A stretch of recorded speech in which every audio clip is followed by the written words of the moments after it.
Last night, I woke up to the sound of my wife quietly laughing in the kitchen, except I could have sworn I locked all the doors before bed. I jolted up out of that heavy, half-dream state, heart pounding, because that laugh, it wasn't just her watching something on her phone. It was low, almost whispering, like she was trying not to wake me. The house was dark, the hallway ice cold under my feet as I patted out, half expecting to see the glow of her laptop or hear her on the phone with her sister. Instead, I found Erin standing by the counter in her robe, clutching a mug so tight I could see her knuckles from across the room. She jumped as the floor creaked under my heel. "Geez, Nick, you scared me," she hissed, pulling the robe tighter around herself. There was a weird look on her face, like she was embarrassed to be caught, but she tried to smile it off. "I thought I heard you laughing," I said, trying to keep my voice light. "What are you doing up?" She spun toward the sink, set the mug down, and busied herself rinsing it. Couldn't sleep. Just needed water. Or tea. You know me. She gave a little laugh, but this one sounded forced, a pitch too high. "Was someone here?" I asked, glancing toward the back door. For some reason, the air felt wrong. I double-checked those locks before bed. That was a habit after the break-in scare on our street last month. She scoffed. "Nick, it's 2 in the morning. Who would be here? Are you okay?" She came close, pressing the mug into my hands, the rim still warm. "You need to relax." I didn't take a sip. I was still looking at the back door when I noticed there was a smudge where the lock turns, and the deadbolt was slid open. Definitely not how I'd left it.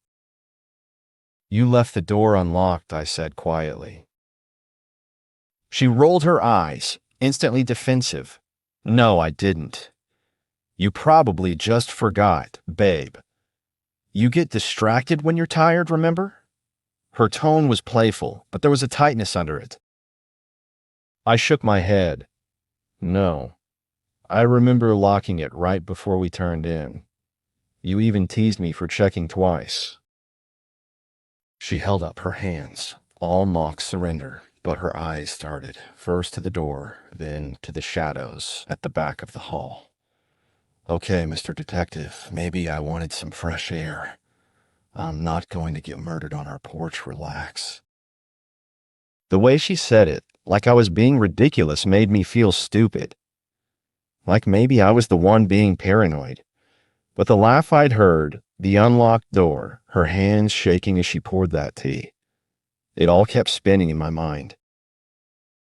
She started walking me back toward the bedroom, her arms slipping around my waist.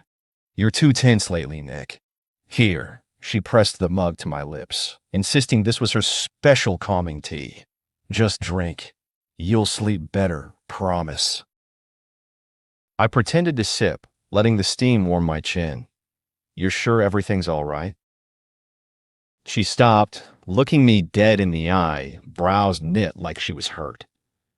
"Why are you interrogating me? I was thirsty. That's it. Can we please go back to bed and not turn this into some Dateline thing?" Something in her tone, almost pleading but with a snap, made me back off. I nodded, let her lead the way. As she tucked herself in, she draped her arm over me, humming under her breath like nothing happened. I lay there, staring at the ceiling, trying to convince myself I was overthinking.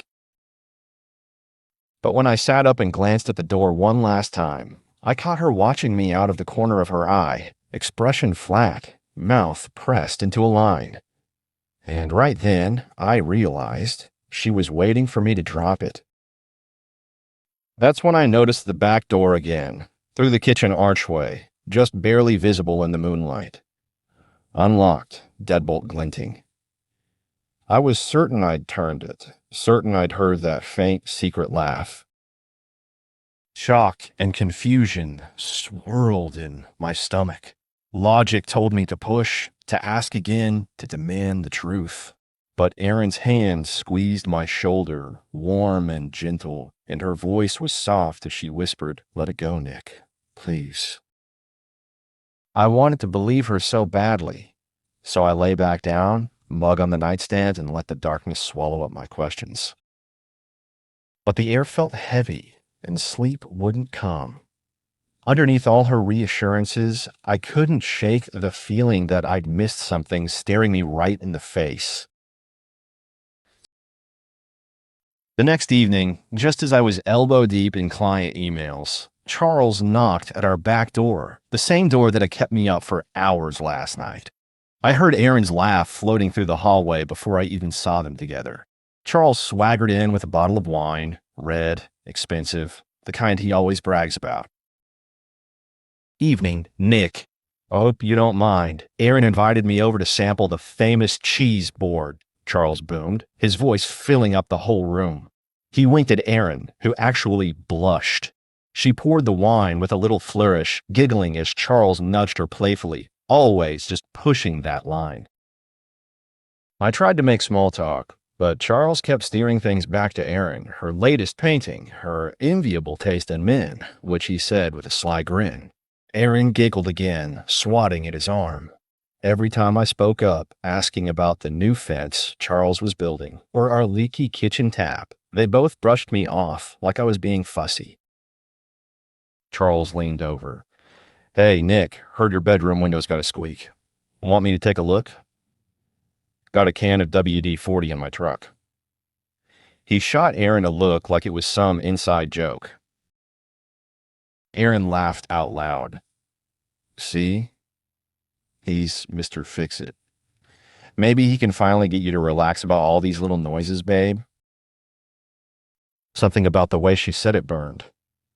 Everyone ganging up on me, making me feel uptight, like I was the weird one for caring about locked doors or creaky windows. I tried to laugh it off, but my voice sounded hollow. "Guess I'm the paranoid one in the house," I said. Charles grinned, raising his glass. "Paranoia keeps marriage interesting, right, Aaron?" Aaron snorted, rolling her eyes, then leaned into Charles's side, just for a split second too long.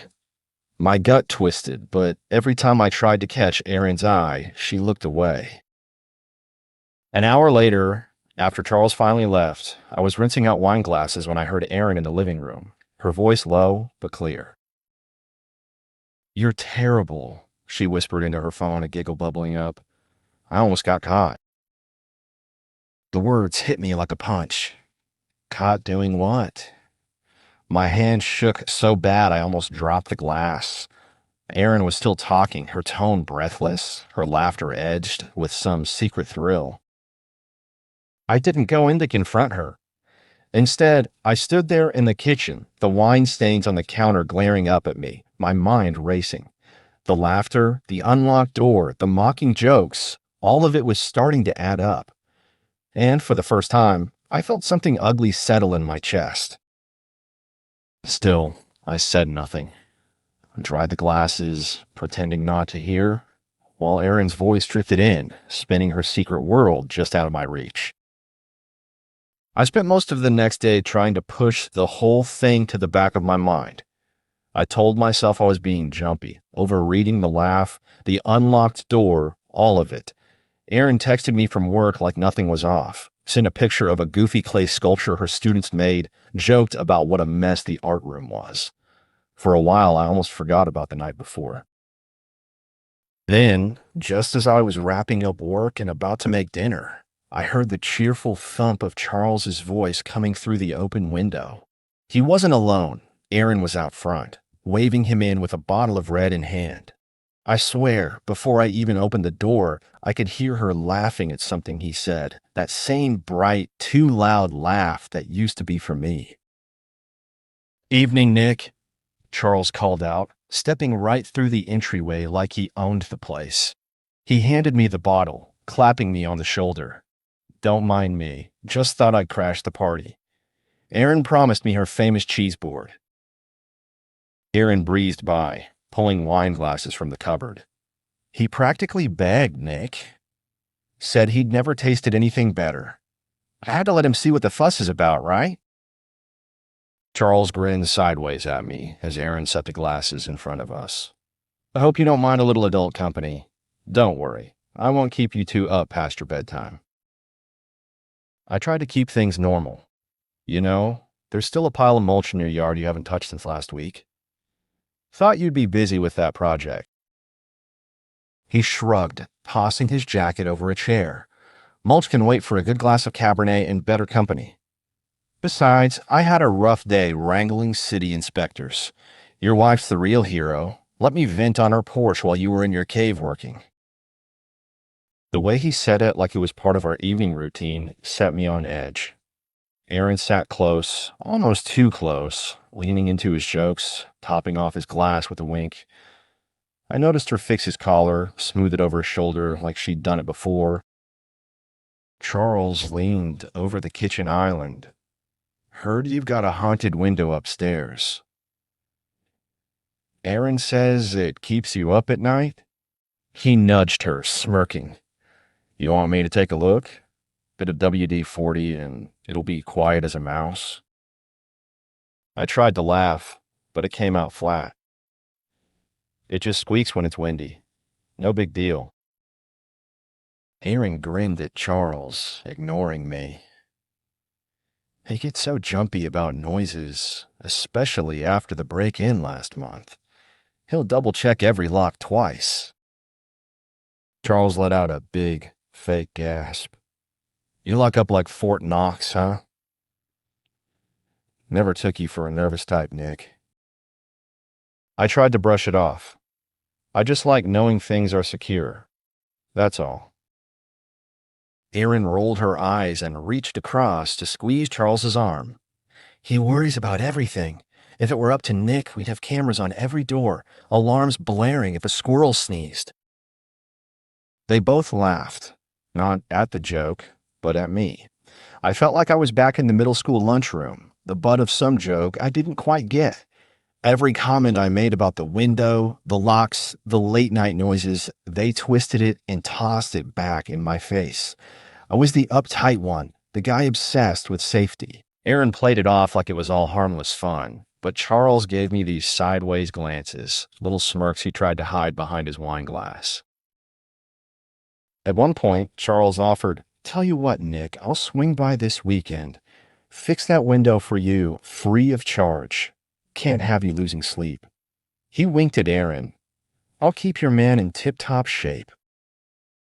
Aaron laughed, looping her arm around his. "I'm just glad someone in this house isn't afraid to get their hands dirty."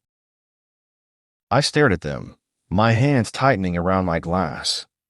The room felt smaller, like the walls were closing in. I tried again. "I don't think we need to bother."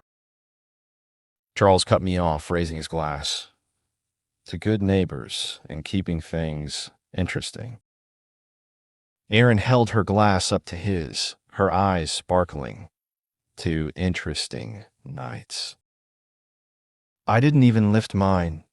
For a few seconds, neither of them looked at me. Eventually, Charles stood, draining the last of his wine. "All right, lovebirds, I'll leave you two to your evening.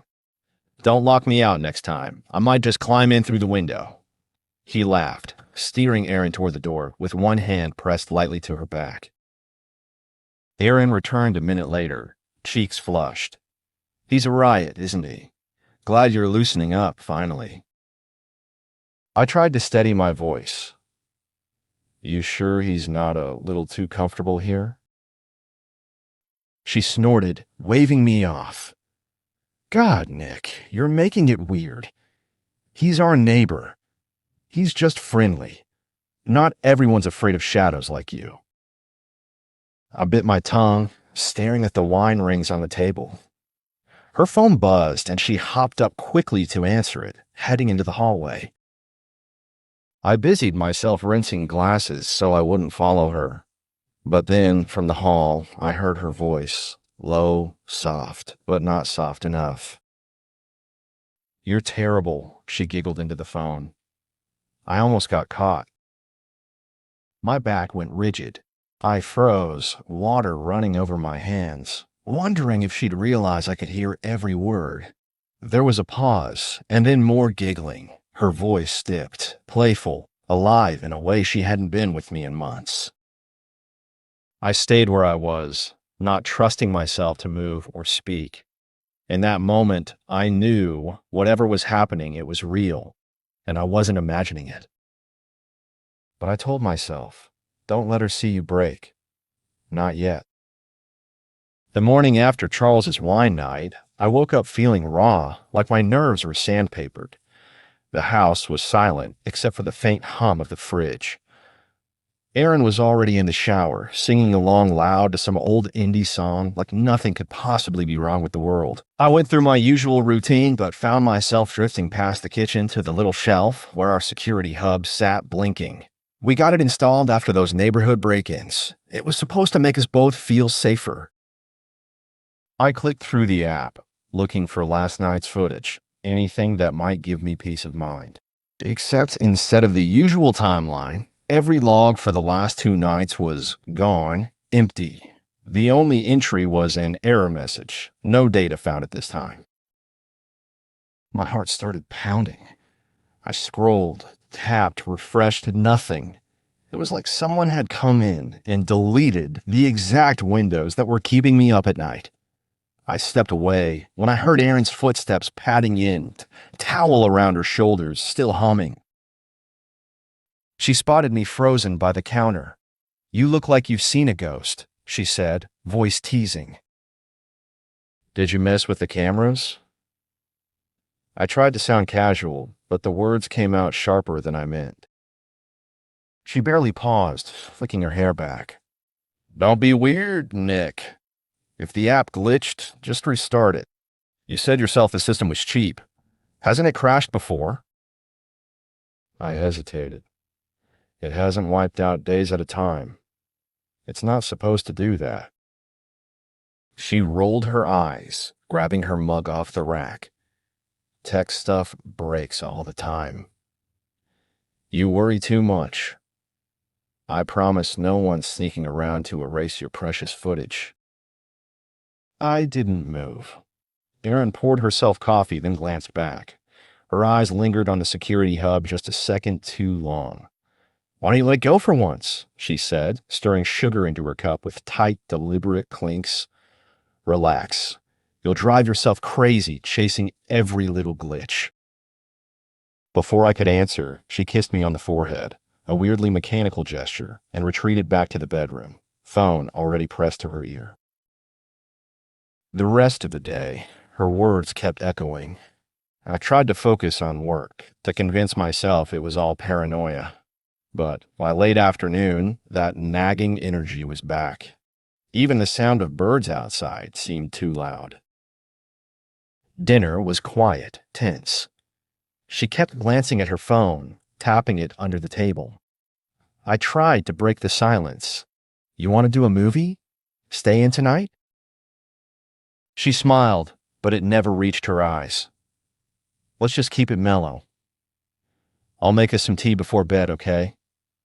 You look like you need to unwind." I just nodded, watching as she moved around the kitchen with practiced ease. She was so quick pulling out the chamomile, her calming blend. I watched her wrist as she stirred, her other hand shielding the cup's contents from my view. She held it out for me, all warmth on the surface. "Drink up, babe. You'll sleep like a rock." I brought the mug to my lips and pretended to sip, letting the steam fog my glasses. She smiled, waiting. I made a show of stretching, then set the cup on the nightstand when she turned away to brush her teeth. As soon as she disappeared into the bathroom, I dumped the whole thing down the sink, rinsing hard until it was gone. Climbing into bed, I pulled the blanket up and let my breathing slow, pretending to drift off first. Erin slipped in behind me, wrapping her arms around my chest, humming quietly. I kept my eyes closed, counting the seconds. After what felt like forever, she shifted away. I heard her phone click on, a faint buzz, then nothing. I waited, barely breathing. Suddenly, the floorboards creaked. 1, 2, 3 soft steps. The kind you only hear if you're really listening, right by the hallway. I kept my eyes shut, pulse racing. The door eased open a crack, just enough to let a sliver of light in. I heard another set of footsteps, heavier, slower, coming from the other end of the house. They paused, whispered voices. I couldn't make out the words, but the tone was urgent, nervous. I recognized Aaron's hushed laugh, and then the unmistakable sound of the guest room door sliding shut. Lying there, every muscle in my body wound tight, I realized this was no accident, no misunderstanding. The game had changed.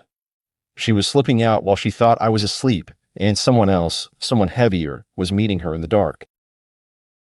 But I stayed perfectly still, not daring to move, holding my breath while the house settled around me. And I knew, right then, I wasn't going to let this slide. Not anymore. I spent the whole next day cycling between anger and cold, methodical focus.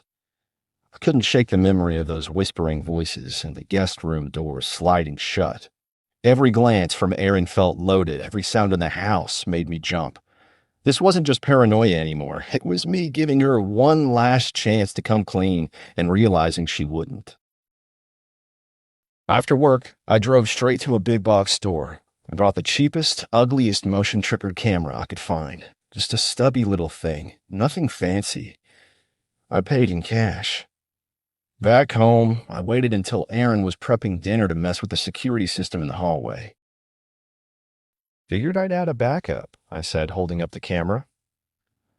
Can't be too careful, right? Especially with your glitchy app. Aaron looked over her shoulder, tomato in one hand, knife in the other, eyebrow cocked. Wow, look at you. Next thing I know, you're going to be swapping out our locks and sleeping with a baseball bat. Her laugh was light, but her eyes didn't match. Nick, you're turning into a conspiracy theorist. I shrugged like it was no big deal, screwing the cheap mount into the wall. Just until I figure out what's wrong with the system. Wouldn't want to miss any more glitches. She dropped the tomato into the salad bowl with a smack. I think you're letting this get to you. Seriously, babe, maybe talk to someone if it's making you this anxious. She forced a smile, but then her hand darted to her phone, tapping fast under the countertop. I pretended not to notice, but I clocked it. Right away, she excused herself to the living room, mumbling something about a work email she couldn't put off. She disappeared for 10 minutes. When she came back, she was all bright and breezy, asking what dressing I wanted, acting like nothing happened. That night, she pushed the same calming tea at me, voice syrupy. I made a show of yawning and forgetting it on the nightstand. She fussed a bit, then let it go. We watched an episode of some crime show in bed, her laughter landing weird, sharp, forced every time the clueless husband got tricked on screen. By midnight, Aaron was out like a light, snoring softly.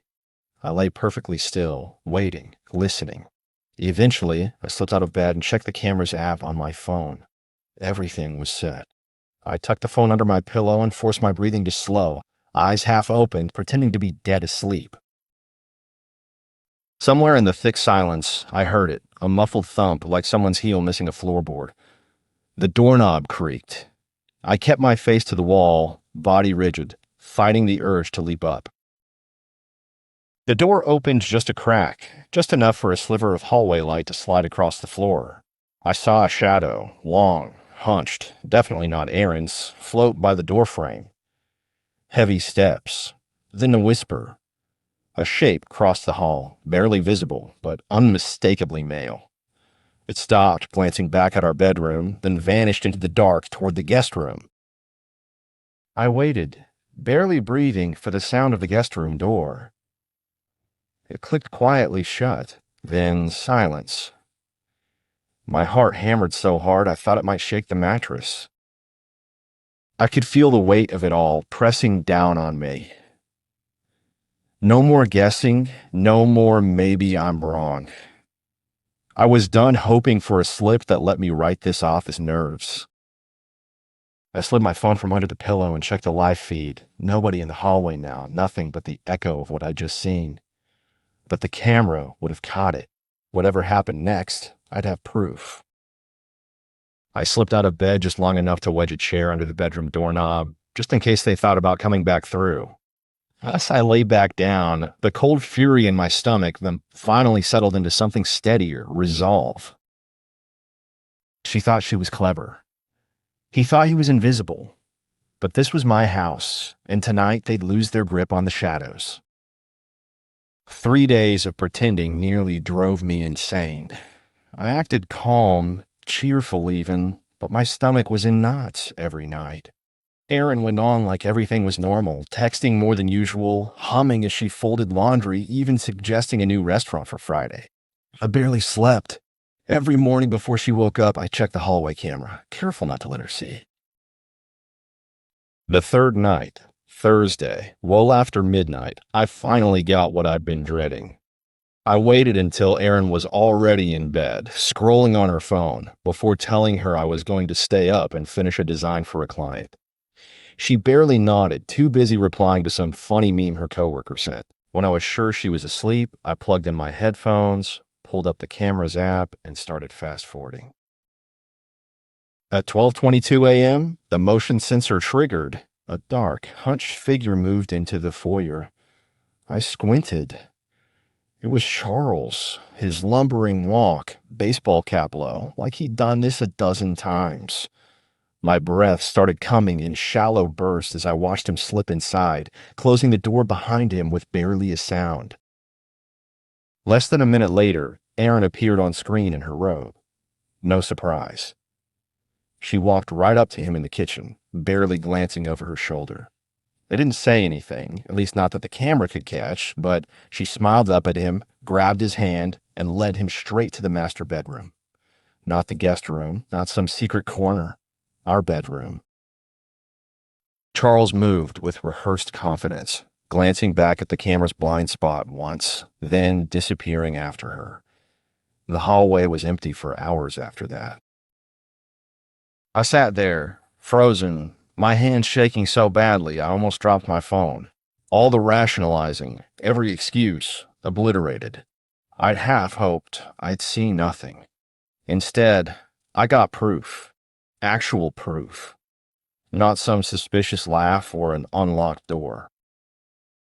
I wanted to scream, to rip the sheets off her, drag Charles out by his collar, blow the whole thing up that night. But something in me just broke.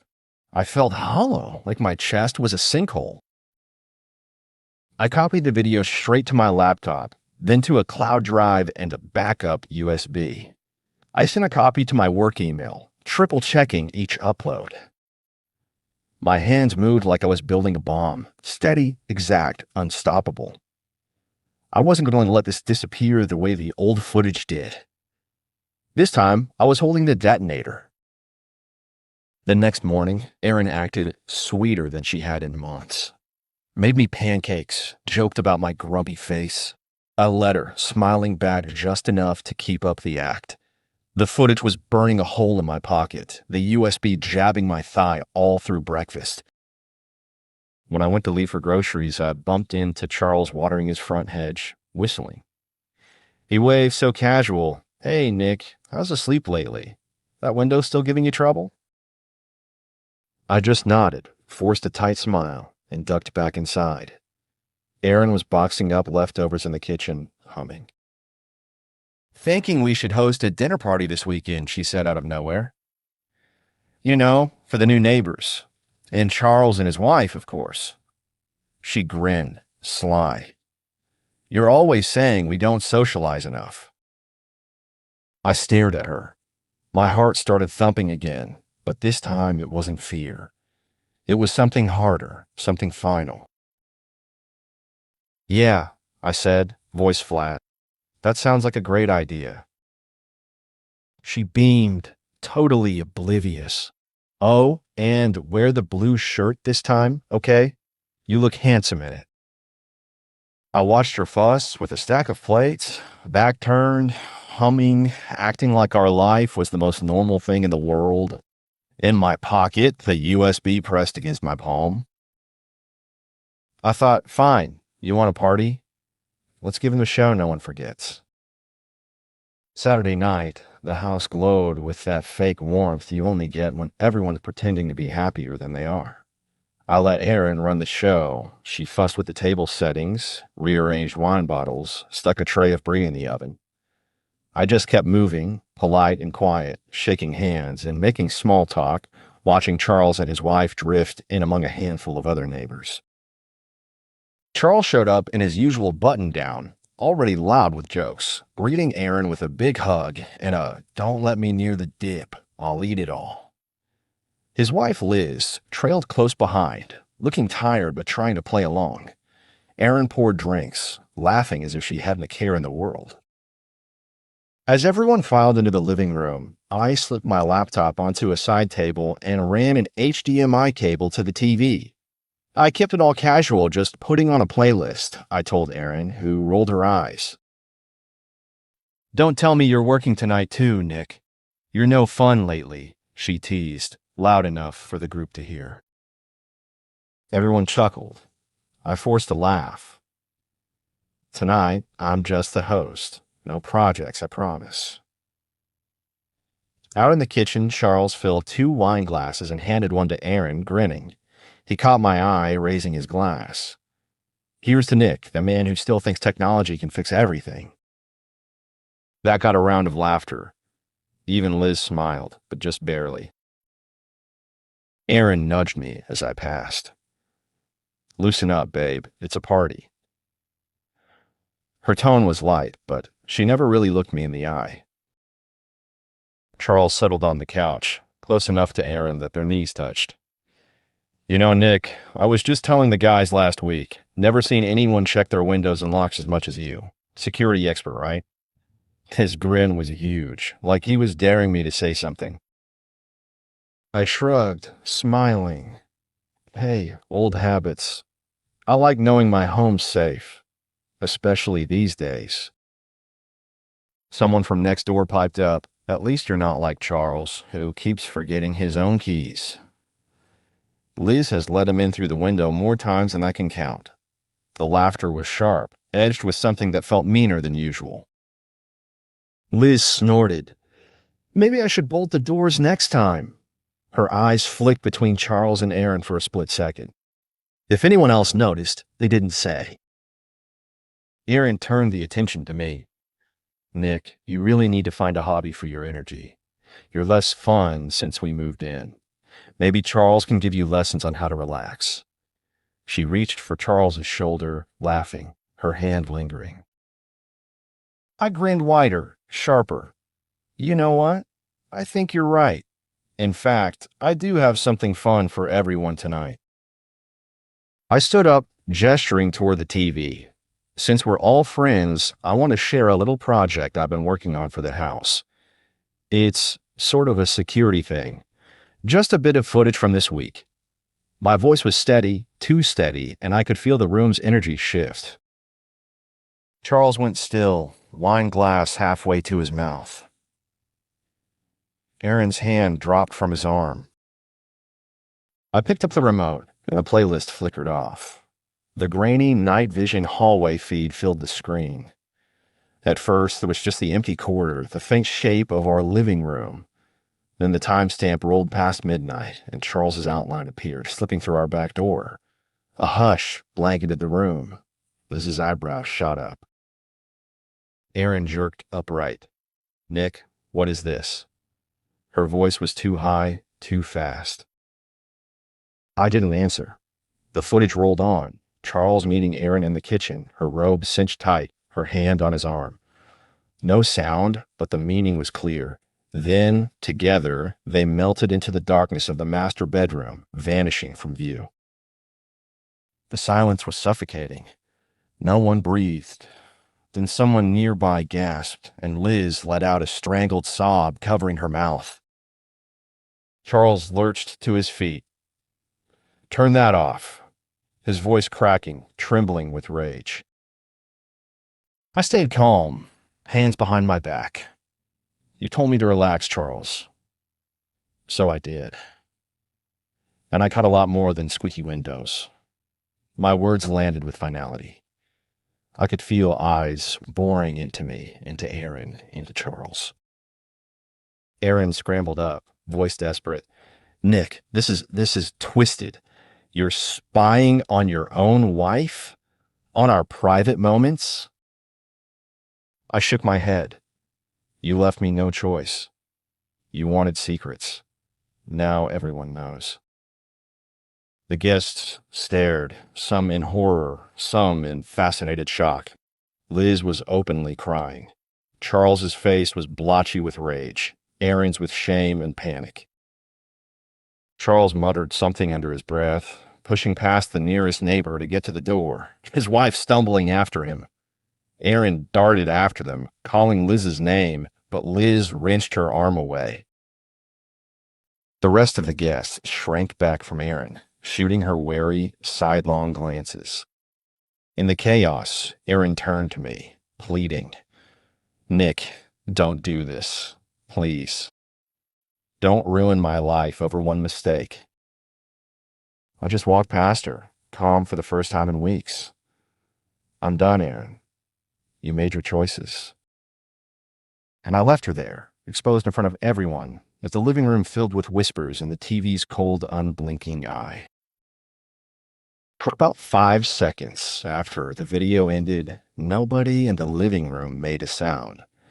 It was like the air was sucked out, the only noise, that soft digital click as the file stopped on the last frame, Aaron's robe and Charles's hand disappearing into the master bedroom, timestamp shining in the dark. I looked around and saw every face frozen, even the neighbors who barely knew us, their glasses clutched in mid-air. Then Liz, the one person who had the most to lose except me, let out this raw, choking sound. She shoved her wine glass onto the coffee table, barely missing a coaster, and just started sobbing. It wasn't quiet or dainty. It was ugly, broken. Charles, you absolute coward. I knew it. I knew something was off. She shoved him in the shoulders so hard he staggered. Charles glared at me, nostrils flaring, cheeks blotchy red. You sick freak. That's not what you think, all right? This is illegal. You can't just film people. Erin sprang up from the couch, panic all over her face. Nick, shut that off. You can't do this. You're violating my privacy, our privacy, you paranoid nut. Her voice was pitched high, desperate and furious.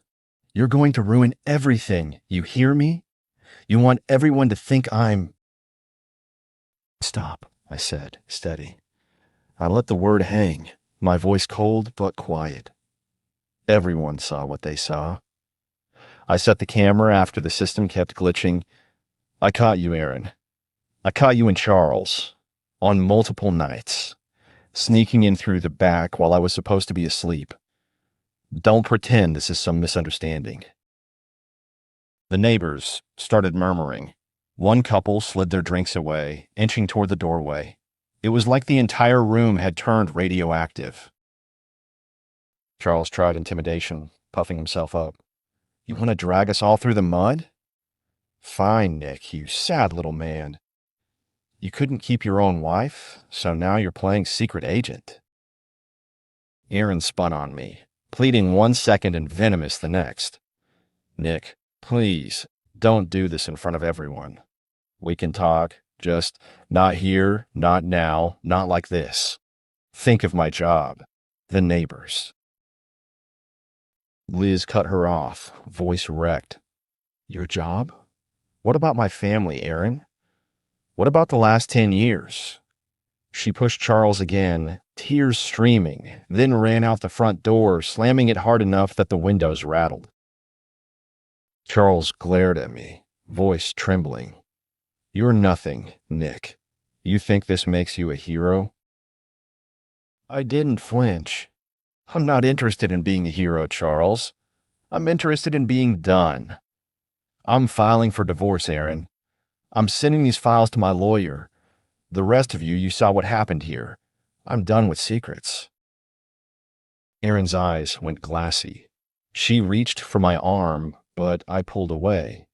Please, Nick, please. Don't destroy everything. We can fix this. I messed up, but you don't have to ruin my life. Behind her, the neighbors were already whispering, some snapping photos of the TV or texting under the table. Charles tried to shoulder his way out, but people stepped aside like he was radioactive. Erin was left alone in the center of the living room, shaking, mascara streaking down her cheeks. I met her eyes, just for one last second. You humiliated yourself. I just stopped lying about it. She clutched my sleeve, voice cracking. Don't do this, Nick. Please. Not like this, not in front of everyone. I'll never get another teaching job. People will talk forever. I gently pulled her hand off mine. You should have thought about that before. I'm leaving. This is final. As I turned to go upstairs to pack, I heard the neighbors behind me, voices sharp, some angry, some gossipy. Erin started sobbing, calling after me, but I didn't answer. I was done. The only thing left was to clear out and let her live in what she'd made. And as I closed the bedroom door, I could still hear her begging, but I didn't look back. The morning after everything blew up, the whole house felt hollow. I woke up on the couch, fully dressed, bag packed at my feet. Erin's sobs had finally gone quiet sometime in the night, replaced by a restless, angry silence that clung to every wall. I could hear her moving around upstairs, opening and slamming drawers, her voice drifting down in broken, frantic bursts, sometimes pleading, sometimes cursing. I waited until I heard her step into the shower, then set the divorce papers on the kitchen table, right on top of her favorite mug. My pen left a deep groove on the signature line. Every sound in the house felt amplified, her phone buzzing with unanswered calls, the faint hum of her pacing above me. When she came down, hair still damp, she froze. Her eyes were red, face blotchy, but she tried to sound tough. Nick, you're not really doing this. You can't just walk out on 13 years over a mistake. You're being cruel. You don't even want to talk? I didn't look up. It's all there. You don't have to talk. Just sign. She grabbed the papers, voice shaking. You're throwing everything away. For what? You want to look like the victim in front of the neighbors? They'll get over it. We can fix this. I zipped my bag, stood, and faced her. No, Erin. You broke it. The neighbors already know. So does Charles's wife. She left him last night. The only thing left is for me to leave too. She followed me to the door, her voice rising, desperate. You can't just leave me to deal with this alone. They're already whispering. No one will talk to me. I can't even go outside without people staring. Please, Nick, don't do this. Don't let them think I'm some monster. I pulled open the door. Across the street, a couple of neighbors lingered by their car, pointedly avoiding looking our way. One of them nudged the other and whispered, shaking her head. Erin saw it too, her face twisted, humiliated as she clutched the doorframe. She tried one last time, reaching for my arm. You don't have to destroy me, Nick. You don't. Please. I stepped away, pulling my arm free. You did that yourself. I walked down the porch steps, one bag over my shoulder, leaving her standing there in the open doorway. She didn't call after me this time. The neighbors watched in stony silence as I got in my car, started the engine, and pulled away, Erin's reputation in pieces behind me, and not a single person willing to meet her eyes.